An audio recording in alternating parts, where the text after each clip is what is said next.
যেতে হয় যাব, তোমার চোখের দাওয়া না করলে আমি বাড়ি ঘুরে আসবো না। আব্দুল মুত্তালিব আমার নবীকে নিয়ে চলে যাচ্ছেন। যেতে যেতে বন্ধুরা একটা বিশাল বড় জঙ্গলে পৌঁছে গেল। আব্দুল মুত্তালিব বলছেন, আল্লাহ আমি কোন ডক্টরের কাছে যাব না, কোন নার্সিং হোমে যাব না, কোথায় যাবে না।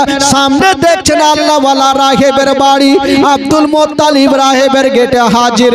দেখছেন বাবা ভিতর থেকে লক করা। আব্দুল মুত্তালিব ডাক দিচ্ছেন, ওগো রাহেব একটু বাইরে বেরিয়ে আসো, ভিতর থেকে আওয়াজ আসে না। আবার ডাক দিচ্ছেন, রাহেব একটু বাইরে বেরিয়ে আসো, ভিতর থেকে আওয়াজ আসে না। কেন আওয়াজ আসে না?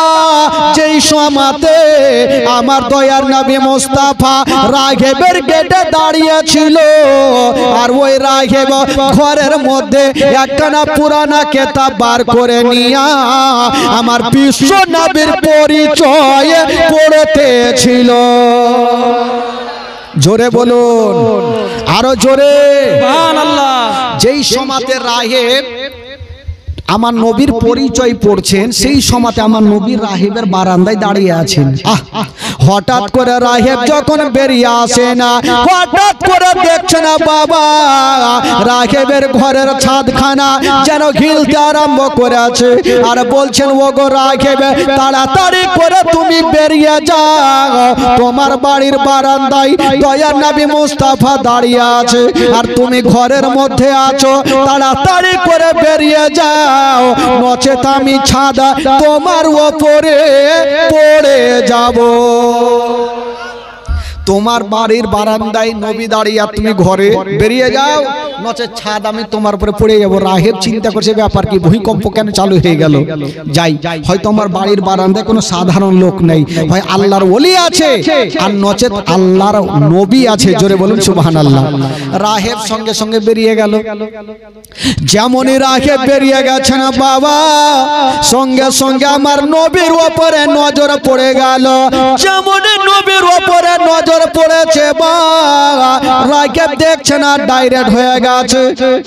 আব্দুল মুত্তালিব বলছেন, রাহেব তোমাকে 3 বার ডাক দিলাম, তারপরে আসলে বটে, কিন্তু মুখে কথা না বলে আমার পোতার দিকে কেন দেখে আছো? রাহেব বলছেন, আব্দুল মুত্তালিব আগে বল আপনার পোতাকে কেন নিয়ে আসে না? আব্দুল মুত্তালিব বলছেন, রাহেব আমার পোতার চোখটা লাল হয়ে গেছে, ইয়ার কোনো ওষুধ পানি আছে কিনা, ইয়ার কোনো দাওয়া পানি আছে কিনা? ওই রাহেব বলছেন, আব্দুল মুত্তালিব বিশ্বের মধ্যে এমন কোন ডক্টর জন্ম লাইনি যে ছেলের চোখের ডক্টরগিরি খাটিয়ে দেয়। বিশ্বের মধ্যে এমন কোন হাকিম জন্ম লাইনি যে ছেলের চোখের হিকমতগিরি খাটিয়ে দেয়। বিশ্বের মধ্যে এমন কোন সার্জন জন্ম লাইনি যে ছেলের চোখের সার্জনগিরি খাটিয়ে দেয়। তবে আমার পোতার কি চোখটা ভালো হবে না? বলে হবে। তুমি এখনই বললে হাকিমের হিকমতগিরি চলবে না, সার্জনের সার্জনগিরি চলবে না, তো চোখ কি করে ভালো হবে? বলে এক কাজ করো, ওগো রাহেব চোখ ভালো হবে কি করে? রাহেব একটা উত্তর দিচ্ছেন। ওগো রাহেব বলছেন, ওগো আব্দুল মুত্তালিব আমি বুঝে গেছি আপনার এই পোতাটা সাধারণ হতে পারে না। আপনার এই পোতা যদি হয় তবে শেষ জামানার নবী হবে। সুবহানাল্লাহ। নারায়ে তাকবীর, নারায়ে তাকবীর, নারায়ে রিসালাত, নারায়ে রিসালাত, নারায়ে তাকবীর। আপনার এই পোতা যদি হয় তবে শেষ জামানার নবী হবে। তবে রাহেব বলছেন, আব্দুল মুত্তালিব আপনি বাড়ি নিয়ে যান, আর আপনার পোতাকে বিছানাতে শুইয়া দিও, আর ইনারে থুথু মোবারকা নিয়া উনারি চোখে লাগিয়ে দিও, সঙ্গে সঙ্গে চোখ ভালো হয়ে যাবে। আব্দুল মুত্তালিব ভাবছেন, আমি জীবনেও শুনিনি যে থুথুতে চোখটা ভালো হবে। রাহেব যখন বলেছে একবার নিয়ে যাই দেখি, আমার নবীকে নিয়ে গেল, বিছানাতে শুইয়া দিল, আমার নবীর থুতু মোবারকা নিয়া একটু চোখে লাগিয়ে দিয়েছেন, আর বলছেন, দাদু ভাই বলো তোমার কোন চোখটাতে ব্যথা করে? আমার নবী বলছেন, দাদু জান আমার কোন চোখটাতে ব্যথা করে আমি কিছুই বুঝতে পারি না। আমার নবীর থুতুতে চোখটা ভালো হইল। আমরা যে থুতু দিই সেটা হয় থুতু, আর আমার নবী যে থুতুগুলা দেয় সেটা হলো একটা ওষুধ। আচ্ছা বলুন তো ভাই, আমাদের থুতু যদি চোখে দিত ভালো হবে? জোরে বলুন, ভালো হবে না কানা হবে? আরো কানা হয়ে যাবে। আমার নবী কি থুতুতে নিজের চোখটা শুধু ভালো করেছেন? না, মক্কা নগরে একটা কুয়া ছিল, যে কুয়ার পানি কেউ পান করতো না, এত গন্ধ পানি। আমার দয়ার নবী মুস্তাফা একটু মুখটা বাড়ায়া একটু থুতু দিয়ে দিলেন। বাবা, কিতাবের মধ্যে পাওয়া যায় ওই কুয়ার পানি খানা আবে জমজম থেকে উত্তম হয়েছিল। জোরে বলুন, আবে জমজম থেকে উত্তম হয়েছিল। বাবা গো, এ হচ্ছে আমার নবীর মুজিজা। শুরু হয়ে গেল ভাই, আস্তে আস্তে করে আমার নবীর বয়স হয়ে গেল 8 বছর। জোরে বলুন সুবহানাল্লাহ। কয় বছর হইল? জোরে বলুন, কয় বছর হইল? 8 বছর। এবার চলুন মদিনা চলুন। একটু চোখটা আপনাদের ছোট ছোট লাগছে, একটু চোখটা বড় বড় করুন ভাই। একবার গোটা মাজমা হাত তুলে বলুন তো সুবহানাল্লাহ। জোরে বলুন ইয়া রাসূলুল্লাহ। কিছু লোক ফের এইভাবে করছে যে হাফ পেডেল তুলছে, কেন? ঘুম লাগছে? একটু চলুন মদিনা চলুন, গোটা মাজমা আমার সাথে পড়ুন, একটু ঈমান তাজা হবে, ঘুমটা ভাঙবে, আর একটা মজার ঘটনা শুরু হবে ভাই। চলুন মদিনা। আমার ভালো লাগে না আমি, জোরে বলুন, জোরে। আমার ভালো লাগে না আমি যাব মদিনা, আমার ভালো লাগে না আমি যাব মদিনা। একটু মাইকটা রাখেন তো, দেখি এদের আওয়াজ হয়েছে কি হয়। এদের আওয়াজে এদের বুঝাইয়ে না কে বলছে কে বলে না। ঈমান তাজা ভাই, আর একটা দিন তো থাকবো, কালকে তো শেষ। পরশুদিন যদি প্যান্ডেল জেনারেটর কিছু খুঁজে তো পাওয়া মুশকিল আছে ভাই। তো 2টা দিন যখন থাকবেন তো গলাটা বসিয়ে নিয়েই বাড়ি যাবেন। বলুন, কেউ লজ্জা করিয়ে না ভাই, মন থেকে প্রাণ থেকে দিল থেকে বলুন, আমার ভালো লাগে না আমি, আমার ভালো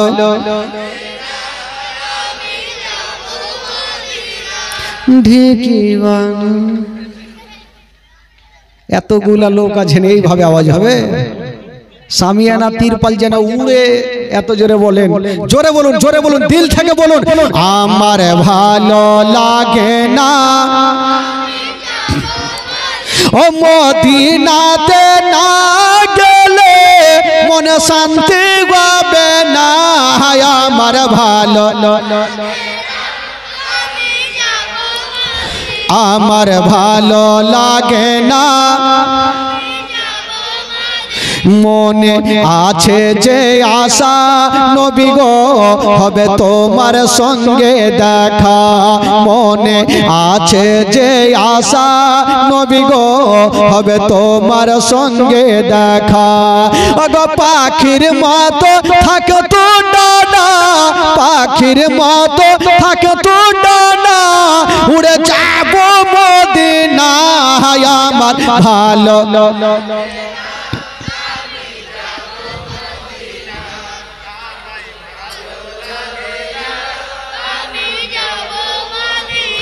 একটু দাঁড়ান। এই বাঁশটা যে এখান থেকে আছে আপনারা বলিয়েন না তো, সামনেটি ও পিছনেটি আছে কিনা দেখি একটু। ওর আওয়াজ কিন্তু আসে না, আপনারা বলবেন না, দেখছি আপনারা বলুন তো দেখি। আমার ভালো লাগে, বাইচা আছে এখানে যাই, মন থেকে আছে। এবার গোটা মাজমা বলুন, আমার ভালো লাগে না 5 ওয়াক্ত নামাজ যারা করিবেন আদায়, 5 ওয়াক্ত নামাজ যারা করিবেন আদায়। ওগো নামাজ না পড়লে পরে নেকি মিলবে না। আমার ভালো, আমার ভালো মদিনাতে না গেলে মন শান্তি হবে না। আমার ভালো, আমার ভালো লাগে না। তাফাজুল ইসলাম আজ জীবনী করে, তাফাজুল ইসলাম আজ জীবনী করে। এই জীবনী না জীবনী না শুনলে নেকি মিলবে না, আমার ভালো লাগে না, আমার ভালো। জোরে বলুন সুবহানাল্লাহ, আরো জোরে বলুন। আচ্ছা, জীবনী বলতে বলতে কোথা থেকে ছেড়েছিলাম ভাই?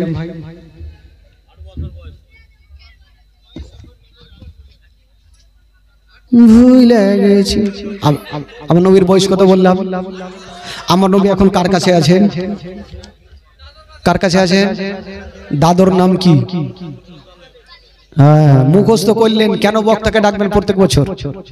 আপনারা উঠে জীবনী শুরু করে দিবেন। Abdul Muttalib. আব্দুল মুত্তালিব যখন আমার নবীর বয়স হলো 8 বছর, তখন আব্দুল মুত্তালিবের বয়স হলো 120 বছর। কত বললাম আব্দুল মুত্তালিবের বয়স? 120 বছর। ওই 120 বছর বয়সে আব্দুল মুত্তালিব চিন্তা করছেন, আমি আজ আছি কাল নাই, যদি আমার ইন্তিকাল হয়ে যায় তবে আমার পোতার দেখভাল কে করবে? কাকে জমা দিয়ে যাব? যার মা নাই বাবা নাই, কাকে জমা দিয়ে যাব? তো আব্দুল মুত্তালিব একদিন ডাক দিলেন উনার 9টা বেটাকে। চলে আসলেন বেটারা। আব্বা বলুন কেন ডাকলেন? আব্দুল মুত্তালিব বলছেন, দেখছো বেটা, আমার পাশে ইয়াতিম বসে আছে, আমার পাশে মামেনার কলেজা টুকরা বসে আছে, আব্দুল্লাহর নয়নতারা বসে আছে। বলো রে ছেলেরা, তোমাদের মধ্যে কে আছো যে ছেলের দেখভালের ভার নেবে? আব্দুল মুত্তালিব মনে মনে বলছেন, আবু তালেব যদি লাই তাহলে বেশি ভালো হবে। কারণ জানেন, আবু তালেব আর হযরত আব্দুল্লাহ একই মায়ের গর্ভের ছিল, নিজস্ব চাচার দরদ বেশি থাকবে। ফুইটা তো বলতে পারছেন, এমনি বলছেন। তবে আব্দুল মুত্তালিব যেমনই বলেছেন, আমার পোতার দেখভাল কে করবে?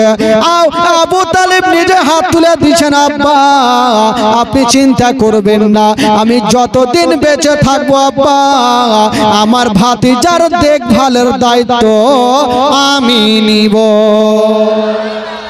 আপনি চিন্তা করবেন, আমি দেখভাল করব। বেটা তুমি দেখভাল করবে? তবে বেটা একটা কথা শুনে নাও। ওরে বেটা আবু তালেব, একটা কথা শোনো, যখন তুমি দেখভাল করবে তবে আমার পোতাকে কোনোদিন কষ্ট দিও না বেটা। তোমার বাড়িতে যদি কোনোদিন খাবার তৈরি করবে তোমার ছেলের মুখে পরে দিও, আগে এই ইয়াতিমের মুখে দিও। যদি কোনোদিন নতুন জামা তৈরি করবে তোমার ছেলের গায়ে পরে দিও, আগে এই ইয়াতিমের গায়ে দিও, যেন বাপ বলে মনে না হয়, মা বলে মনে না হয়। আবু তালেবের স্ত্রী চলে আসিল, আব্বা আপনি চিন্তা করবেন না, আমি যতদিন বেঁচে থাকবো আব্বা আমি মার মতো ভালোবাসবো, জীবনে মনে হতে দেব না এই ছেলের বাবা বেঁচে নাই, মাও বেঁচে নাই। আবু তালেবের স্ত্রী ওয়াদা করলেন, আমার নবীকে টেনে বুকে লাগালেন। আমার নবীর বয়স হলো 8 বছর, আর আব্দুল মুত্তালিবের বয়স হলো 120 বছর। ওই 120 বছর বয়সে আব্দুল মুত্তালিব ইন্তিকাল করলেন।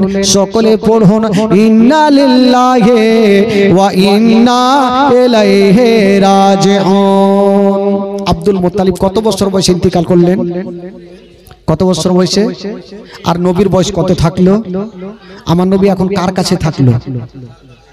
জোরে বলুন, কার কাছে থাকলো? চাচার নাম কি? আচ্ছা একটা কথা বলেন তো আপনারা, আমার নবী যার কাছে থাকবে তার লাভ হবে না লস হবে গো? একটু জোরে বলতে হবে। লাভ হবে। কেমন করে লাভ হয়েছিল? একটা মারাত্মক ঘটনা শুনেলেন। মক্কা নগরে একবার পানি হয় না, পানির জন্য গরু ছাগল মারা যায়, নদী নালা শুকিয়ে যায়, ঘর বাড়ি হারা হারা হয়ে যায়, গাছপালা শুকিয়ে যায়। তো কিছু লোক যাচ্ছে মন্দিরে আরাধনা করতে, যে মন্দিরে গিয়ে একটু আরাধনা করবো যেন পানি হয়। তো যাচ্ছে, তো একটা লোক বলছে, ওই তোমরা কোথায় যাবে? বলে মন্দিরে যাব পানির জন্য। বলে ওখানে গিয়ে লাভ নাই, যদি তোমরা পানি নিতে চাও তবে মক্কা নগরে একজন যদি দোয়া করে দেয় তবে আল্লাহ পানি দেবে। বলে সেটা কে? বলে সেটা হলো আব্দুল মুত্তালিবের বেটা আবু তালেব যদি দোয়া করে দেয় তবে আল্লাহ পানি দেবে। তো লোকজন ভাবলো আবু তালেবের দোয়াতে পানি হবে, তবে যাব না কেন, যাইতে হলে। 200 টাকা দিয়েছেন আর 100 টাকা যাই তাহলে। তো কয়েকটা লোক গিয়ে আবু তালেবের সামনে গিয়ে হাজির হয়ে গেল, বলছেন ও গো আব্দুল মুত্তালিবের বেটা আবু তালেব, আপনার কাছে এসেছি, আপনি তাড়াতাড়ি চলুন না, ওরা সব বরবাদ হয়ে যাবে, শেষ হয়ে যাবে। বলল কি হয়েছে? বলে পানির জন্য গরু ছাগল মারা যায়, নদী নালা শুকিয়ে যায়, গাছপালা শুকিয়ে যায়, আল্লাহর কাছে একটু দোয়া করবেন, তাড়াতাড়ি চলো না। যেমন এই কথা বলতে না আবু তালেব মাথায় হাত দিয়েছে, জানি না আমাকে তারা বিশ্বাস করে এসেছে, আমি যাব আর পানির জন্য আমি দোয়া করব। আবু তালেব বের হচ্ছে না, আমার নবী বলছে না চাচা। বলো কি হলো রে বাছা? চাচা আপনি কোথায় যাবেন? বলল ভাতিজা আমি তো একটু পানির জন্য দোয়া করতে যাব। বলে চাচা গো আপনি তো যাবেন, আমাকে সাথে নিয়ে যাবেন না? বলে না ভাতিজা তুমি ছোট্ট ছেলে, তুমি কি করতে যাবে? না তোমাকে নিয়ে যাবো না। ওই চাচা একটা আগে আসেন তো, চাচা এখানে আসেন তো, এখানে আসেন, এখানে আসেন, আসেন আসেন আসেন, একটু সেটা বসেন। ও ভাই একটু আসুন, শোনা ভাই রে, একটু হিলে দিলে বসো ভাই। আপনারা সামনে 1 বিঘা জায়গা ফাঁকা আছে কিনা? হ্যাঁ সেটা বসেন। হ্যাঁ দেখেন এক জায়গাতে বসে থাকেন না। তো আবু তালেব বলছেন না ভাতিজা তোমাকে এত বড় ময়দানে নিয়ে যাব না, যদি তুমি কোথায় হারিয়ে যাও। আমার নবী বলছেন চাচা আমাকে নিয়ে গেলে আপনার লাভ হবে, লস হবে না। জোরে বলুন সুবহানাল্লাহ। তো আবু তালেব বলছেন না আমি তোমাকে নিয়ে যাব না, কিন্তু আমার নবী মনে মনে বলছে আমি যদি না যাই তবে জিন্দেগিতে পানি হইবে না, পানির মালিক না গেলে পানি হবে। তা আবু তালেব নিয়ে যাবে না, আর আমার নবী জিদখানা ছাড়ে না, চাচাকে রাজি করে যাইতেই হবে। তো আবু তালেব বলছে না ভাতিজা ওখানে হাজার হাজার লোক থাকবে আরাফাতের ময়দানে, যদি তুমি হারিয়ে যাও। আমার নবী একটা কথা বললেন, বলছেন চাচা গো আমি হারাবো না। বলে কেমন করে? বলছেন চাচা গো আমি যাব, আমাকে কাবা ঘরে হিলানা লাগিয়ে আপনি বসিয়ে দেবেন চাচা, আর আপনি দোয়া করবেন, আপনার দোয়া শেষ হবে আমাকে নিয়ে আপনি বাড়ি চলে আসবেন চাচা। ঠিক বলছো ভাতিজা, যখন তুমি বলছো তাহলে চলো। আমার নবীকে নিয়ে কিন্তু চলে গেলেন বাবা। আমার নবীকে নিয়ে যাওয়ার পরে কাবা শরীফ হিলানা লাগায়া আমার নবীকে বসিয়ে দিয়েছেন বাবা। আর আবু তালেব বলছেন ভাতিজা তুমি এখানে বসো, আর আমি যাব আর পানির জন্য আল্লাহর কাছে দোয়া করব। আমার নবী মনে মনে বলছে যারে বেটা যা, কে পানি দেয় ওইটাই দেখছে। আবু তালেব চলে গেছে ভাই, আমার নবী তাকিয়ে তাকিয়ে দেখছে, দোয়া করো। আবু তালেব চলে গেছে, হাজার হাজার লোক পিছনে দোয়া শুরু করেছে। আবু তালেব দোয়া করছে পানি দাও, পানি দাও, পানি দাও। 1 ঘন্টা হয়ে গেল, পানির কোনো খবর নেই। আকাশ নীল হয়ে আছে, মেঘ নেই, হবে কোনটা থেকে। 2 ঘন্টা হয়ে গেল পানি হয় না, 3 ঘন্টা হয়ে গেল পানি হয় না। বাবা গো আকাশ থেকে পানি হয় না, আর আবু তালেবের চোখ দিয়ে পানি বন্ধ হয় না। আবু তালেব চিন্তা করছে, দোয়া করছে, চিন্তা করছে আজকে যদি পানি না হয় আমার ইজ্জত বাঁচবে না, লোক বিশ্বাস করে আমাকে এসছে। চোখ দিয়ে ঝরঝর করে পানি ঝরছে, কিন্তু আকাশ থেকে পানি হয় না। আর আমার নবী তাকিয়ে তাকিয়ে দেখছে, কর রে বেটা কর, কতক্ষণ দোয়া করবি কর। ই চলছে দোয়া, 1 ঘন্টা হয়ে গেল, 2 ঘন্টা, 3 ঘন্টা, কোনো মতে পানি হয় না। আর পিছনে যারা দোয়া করতেছিল এরা আনাগোনা শুরু করলো, ওই ওয়াকে হুড়া মারছে, ওই ওয়াকে হুড়া মারছে। দেখবেন যখন কোন ইমাম সাহেব লম্বা সূরা লাগিয়ে দিবে, তো কিছু কিছু শয়তান বাচ্চাগুলো থাকে না, বাপরে হয়ে গেছে আজকে লম্বা সুর দিয়েছে, ওই ওয়াকে হুড়া মারবে, ওই ওয়াকে হুড়া মারবে, বাড়ি ভাগার তালে আছে।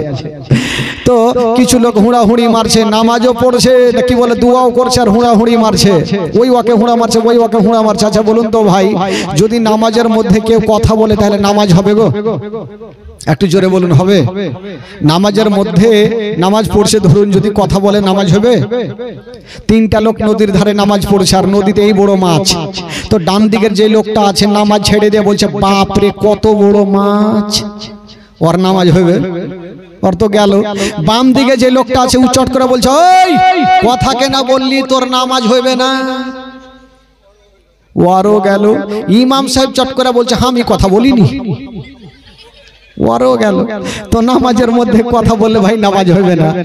এরা দোয়া করছে, হুড়াহুড়ি চালু করেছে, আবু তালেবের দোয়াতে পানি হবে না, বাড়ি চল, চল বাড়ি, বাড়িতে ঘুমাবো, ওইটাই ভালো হবে, চল। এরা আনাগোনা যখন শুরু করেছে, বাবা গো আবু তালেব দোয়া করছে, পানি দাও, পানি দাও, আকাশ থেকে পানি হয় না, আর আবু তালেবের চোখ দিয়ে পানি বন্ধ হয় না। আমার দয়ার নবী মুস্তাফা 8 বছর বয়সে কাবা ঘরে খিলানা লাগিয়ে দেখছেন বন্ধুরা, আজকে আকাশ থেকে পানি হয় না, কিন্তু চাচার চোখ দিয়ে পানি বন্ধ হয় না। আমার নবী ভাবছেন, আল্লাহ আজকে যদি আমার চাচার দোয়াতে পানি না হয়, তবে আমার চাচার ইজ্জত চলে যাবে, আমার চাচার ইজ্জত যাওয়া মানে আমার বংশের ইজ্জত যাওয়া। আল্লাহ আমি আমার বংশের ইজ্জত যেতে দেব না, না আমার বংশের ইজ্জত আমি যেতে দিব না। আমার দয়া নবী মুস্তাফা সঙ্গে সঙ্গে বন্ধুরা এই শাহাদাত আঙ্গুলি খানা এইভাবে খাড়া করে দিয়েছে না বাবা, যেমনই খাড়া করে দিয়েছে না বাবা, যে আকাশে মেঘ ছিল না, নীল হয়েছিল, আমার নবীর ইশারা করতে নাই বাবা গো, ওই আকাশখানা কালো আধার হয়ে গেল, আর আমার নবীর ইশারাতে কাল বৈশাখীর মতো বৃষ্টি চালু হয়ে গেল। জোরে বলুন। এত বৃষ্টি শুরু হইল ভাই, যে নদীগুলা শুকিয়েছিল ওই নদীগুলা ডুবে বাড়ি ঘর ডুবতে লাগলো। লোকজন এবার হেলতে শুরু করলো, জান বাঁচা মুশকিল হয়ে গেল। লোকজন আবু তালেবকে বলছে, হুজুর দোয়া ছাড়ে, না হলে এবার ডুবে মরবো। এতক্ষণে পানির জন্য মরছিল, এবার বলছে ডুইবা মরবো। আবু তালেব দোয়া ছেড়ে দিয়ে কুড়িয়াতে বৈশা আছে, পানি হয়ে যাচ্ছে, পানি বন্ধ হয় না। আবু তালেব বলছে পানি বন্ধ, পানি বন্ধ, পানি বন্ধ করো, কোনো মতে পানি বন্ধ হয় না। কেমন করে বন্ধ হবে গো, আমার নবীর অ্যান্টিনা তুলা আছে, আমার নবীতে অ্যান্টিনা তুলে রেখেছে, পানি বন্ধ হয়। এত পানি হচ্ছে, লোকজন বলল দোয়া করে, না হলে এবার ডুইবা মরবো। আমার নবী দেখছেন এবার পানি বন্ধ করতে হবে। আইরে দয়া নবী মুস্তাফা এবার নিজের শাহাদাত আঙ্গুলি খানা এইভাবে মুড়ে দিয়েছে না বাবা, যেমনই মুড়ে দিয়েছে না বন্ধুরা, সঙ্গে সঙ্গে ওই আকাশের পানি বন্ধ হয়ে গেল। আকাশের পানি বন্ধ হইল। এবার লোকজন আবু তালেবকে ঘাড়ে করেছে, যে আবু তালেব যদি আজকে দোয়া না করতো তাহলে পানি হইতো না। তো আবু তালেবের লাভ হলো না, লস হলো ভাই, মান সম্মান বেড়ে গেল। আবু তালেব ভাবলো বাপরে আমার দোয়াতে পানি হয়েছে। আবু তালেব চলে আসলো, আমার নবীকে বলছে, ভাতিজা পানি হয়ে গেছে দোয়াতে। বলে ঠিক আছে চাচা, ভালোই হয়েছে, আপনাকে আগে বলেছিলাম যে আমি আসতে গেলে আপনার লাভ হবে চাচা, লস কখনো হবে না। বাবা গো, আবু তালিব আমার নবীকে নিয়ে চলে গেলেন। এই করতে করতে আমার নবীর বয়স হয়ে গেল 12 বছর। জোরে বলুন সুবহানাল্লাহ। তো আমার নবী দেখছেন চাচাকে আবু তালেব নতুন নতুন জামা পরছেন, একটু মন দিয়ে শুনেন, জামা পরছেন। তো আমার নবী বলছেন, চাচা, বলে কি হলো রে বাছা? বলে চাচা নতুন নতুন জামা পরে কোথায় যাবেন? বললো বাবা রে, আমি যাব, প্রত্যেক বছর একটা পুরানা মেলা বসে, ওয়াক্কাজের মেলা, প্রত্যেক বছর বসে, এবারও বসবে, তাই আমি মেলা যাব। আমার নবী বলছেন, চাচা আপনি মেলা যাবেন? বললে হ্যাঁ। আমার নবী কোনো উত্তর করছেন না। দেখেন ওই মেলার কি করে 12টা বাজাই। তো আবু তালেব বলছে, ভাতিজা তুমি কি যাবে নাকি মেলা? আমার নবী উত্তর করছেন না। আবার বলছেন যাবে নাকি, উত্তর করছেন না। তো আবু তালেব মনে মনে ভাবছেন যে ভাতিজা হাইরা ভাতিজা হয়তো বলতে শরম করছে। বলে ভাতিজা এক কাজ করো, তোমার সামানপত্র নিয়ে নাও, তোমাকে মেলা নিয়ে যাবো, তবে একটা শর্ত আছে। ভাতিজা বলে কি শর্ত? বলে ভাতিজা তোমাকে মেলা নিয়ে যাবো, বেশিক্ষণ রাখবো না, তোমাকে কিছু খেলনাগুলা দিয়ে দেবো, তুমি চলে আসবে, আমরা পরে বাড়ি আসবো। ঠিক আছে চাচা, যখন বলছো তাহলে চলো নিয়ে। আমার নবীকে মেলা নিয়ে গেছেন বন্ধুরা, যেমনই যেতে নাই আমার নবীকে কিছু খেলনাগুলা দিয়েছেন বাবা, আর বলছেন ভাতিজা তুমি বাড়ি যাও, আমরা পরে বাড়ি যাব।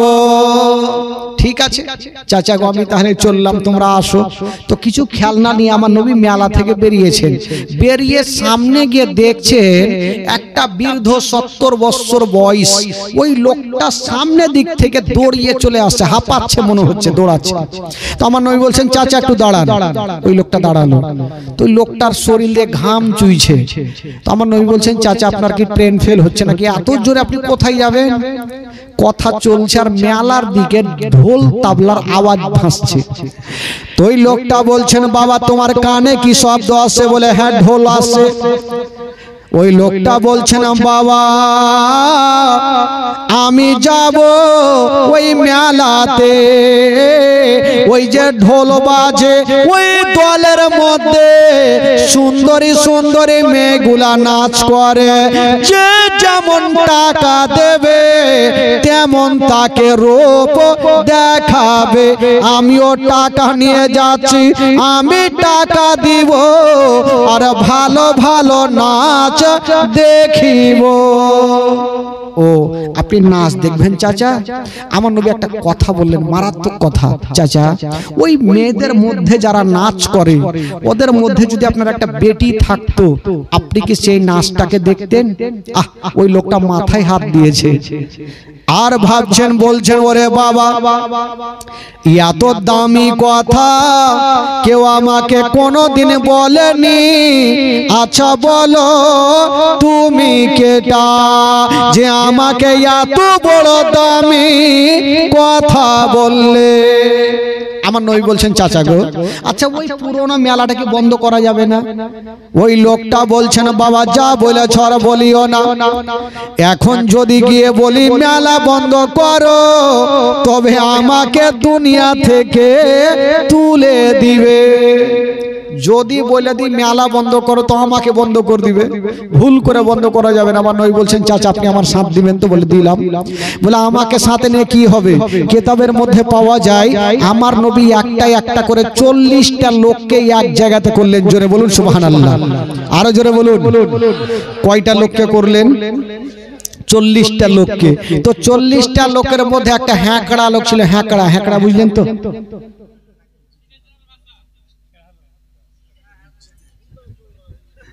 কে কইছে হুন্ডা চোর, মানে হুন্ঠা মানে হাফ মাইন্ড মানে টেঁড়া, ওকে বলে এই পাকে যাও তো ওই দিকে ভাগবে, ওই যাকে টেঁড়া বলে।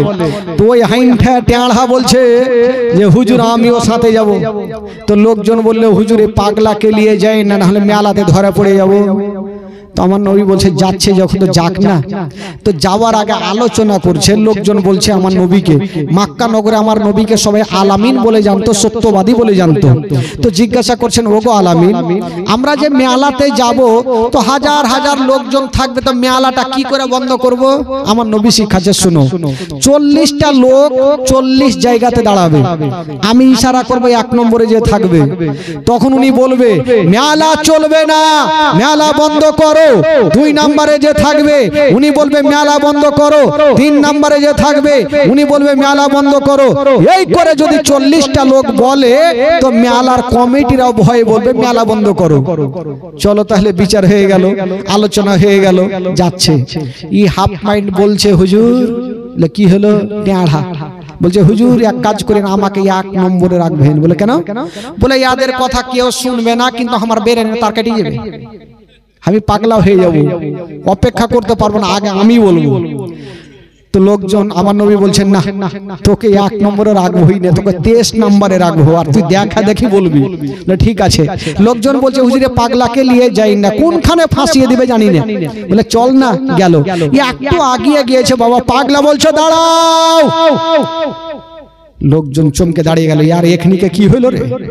হঠাৎ করে একটা আমের গাছে কুদে চড়ে নিল। লোকজন বলছে দেখছেন হুজুর এই থেকেই পাগলামো চালু হয়ে গেল, মেলাতে কি না করবে। তো গাছ থেকে বাবা কি নিয়ে আসলো জানে? একটা মোটা লাদনা নিয়ে এসছে। লাদনা বলে না, কি বলে ওঠে?